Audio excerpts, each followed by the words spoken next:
DBJ here, Davey B. We're going to talk about 5 of my most unique and least used ways to make a character in Dungeons and Dragons and the derivatives. I did a top 10 top 10 in 10 minutes to make a unique character, but this one's going to be 5 ways to think of character classes and how to make them unique and ways that you can use character classes to develop and make a better story. All right, now this came from Tabletop Terrors when they have a video out about stereotypes and cliches and archetypes, and I'm going to have a link below. This also came from a comment from a Tabletop Gaming with Juice. And so I'm going to try to summarize this up in my 5 ways to use character classes and make it very unique. The first one is going to be destiny. And many times, especially in a lot of novels and some movies, you have a situation where you have a character who is exceptional at something, but they hate the fact that they are exceptional at it. A perfect example would be, say, Brad Pitt in the movie Troy played Achilles, and Achilles was known as the man killer. And he could just... This also has been done in Japanese culture with samurai. You could even do this with westerns, with a gunslinger, where the character is exceptionally good at something, they just don't like to be good at it. You could even go so far as to use the Lethal Weapon movies with Mel Gibson. You know, he's like, the only thing I was ever good at is killing people. But you could take that for other character classes. An example would be a young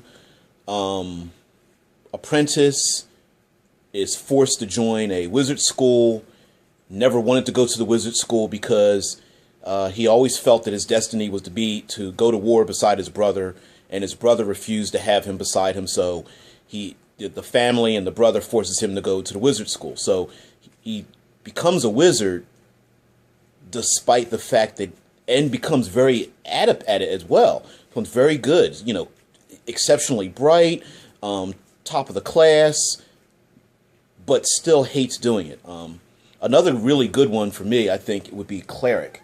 You know, maybe the character was a criminal, or maybe they were a soldier and just slaughtered many people, and then for some reason the gods chose this person and they hate it. You know, instead of being one with the gods, every evening they're over in their tent just, screaming blasphemies like, why did you pick me? I don't want this importance. I don't want to be a healer. I don't want to protect the town. I just want to be left alone. I want to be a farmer. Why do I have to walk around and give sermons and be a symbol of a God that, is putting me in dangerous situations?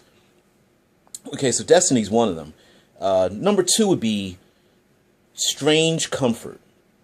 And I say this where you play a character class, but your character is far more comfortable being around another character class.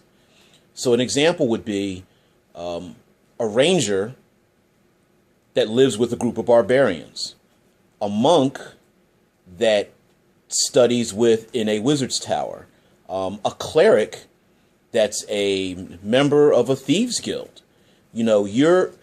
Although you are of one class, you are far more comfortable adapting and being around another class. So let's give you another example.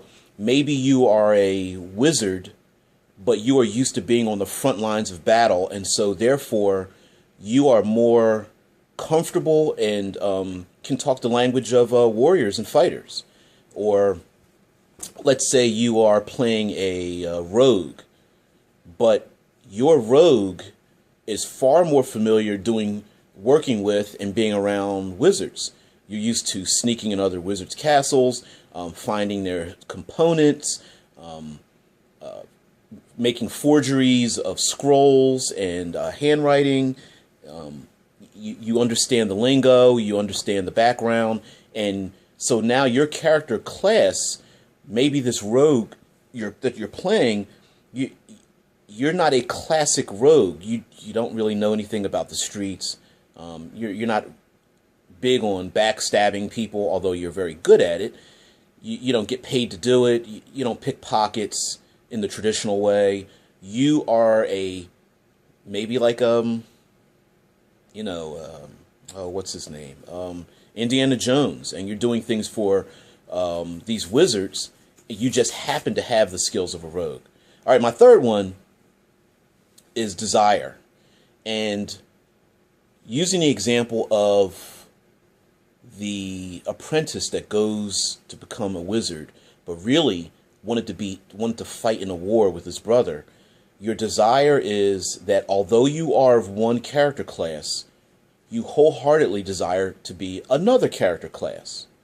So this is a perfect way to segue into multi-classing if it's available for the game.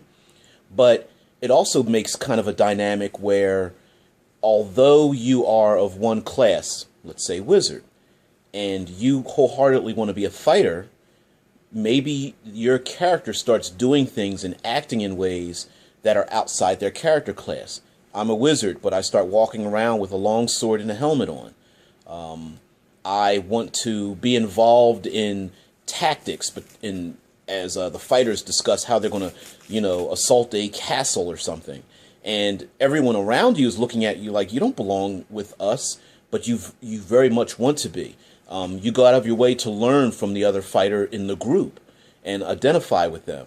So desire would be my third. The fourth one would be a mimic. And I know as I give these five, they cross over greatly. But the fourth one would be a mimic. And this one is definitely spawned from Tabletop Terrors. You have to take a look at the video that I'm going to put a link below. But the mimic is, although you are of one class, you go out of your way to emulate and appear as another class. In the example that Tabletop Terrors gave, they had a picture of a armored warrior with a weapon, and so they were saying, well, how could you make this person a mage? So maybe as a mage, your mage armor doesn't look magical, it looks like a fighter's armor. Maybe your magic missile is some kind of weapon. It could be a ranged weapon, or maybe it appears in your hand as a handheld weapon, but as you use it, your magic comes out of it. You can come up with all kinds of ideas, but essentially you are one character class, but you are trying to emulate another character class. An example would be a wizard emulating a monk. This would be a very good example of using wuxia and like Shaolin techniques. Although you are a wizard casting spells, your character class is wizard, but your player is summoning their chi to use burning hands and magic missile, but outwardly it looks like they're summoning their chi together, and maybe they are not technically outwardly a wizard, they are of the wizard class. Okay, so the mimic. The opposite could be said for a fighter. The fighter is trying to mimic themselves as a wizard, maybe using alchemical formulas and throwing them using oils and acids and poisons and such, and trying to emulate that class very much. And the last one would be not having an identity. So although you are of one class, your character does not in any way identify with that class. And my example for this would be a member of the clergy that's a rogue. And I'll try to give this example, and hopefully this makes a lot of sense to you. All right? You have yourself a deacon of the church, and the deacon of the church, well, I am not gifted with the touch of the gods, but I am serviceable to the church. Sometimes I listen in conversations of important dignitaries that stay at the church, where it is considered neutral ground. Sometimes I sell that information, but only for the good of the church. You ask me about reaching into the offering pot. It's locked every night by the cardinal himself. I've had opportunity to pry open the donation box with some tools that I picked up along the way, but I only take a few coins, and I only use them to pay for information and bribes to protect the church.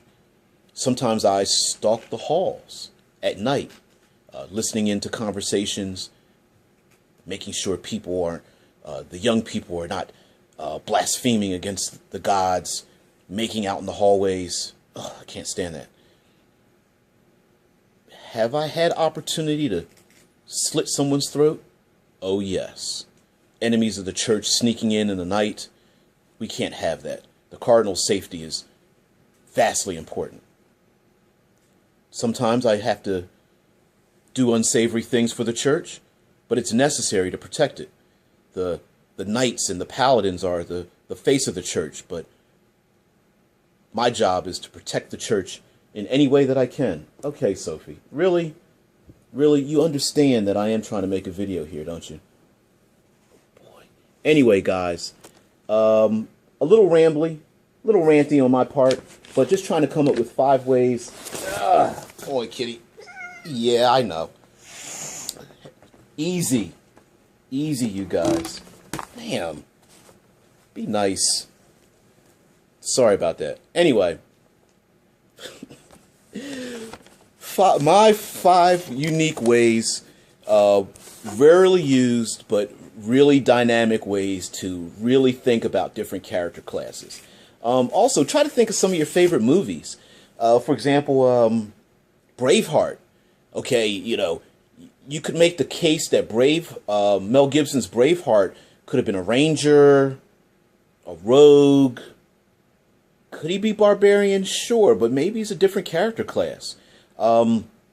Just because something looks that way doesn't mean they are that way. You know, depending on which stories of Conan you read about, you know, Conan's the most famous barbarian there was, but it doesn't necessarily mean that Conan really was a barbarian. Would Robin Hood be a ranger? Maybe more roguish.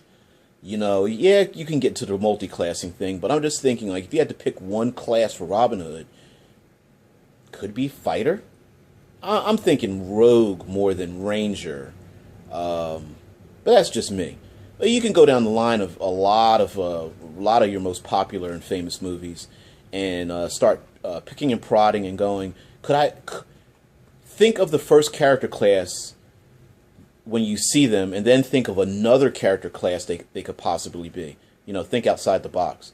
So anyway, my 5 cents on coming up with new and unique ways of thinking of character classes and how to develop them. So, I don't know. I hope it was informative. Anyway, guys, thanks. And as always, create, don't destroy.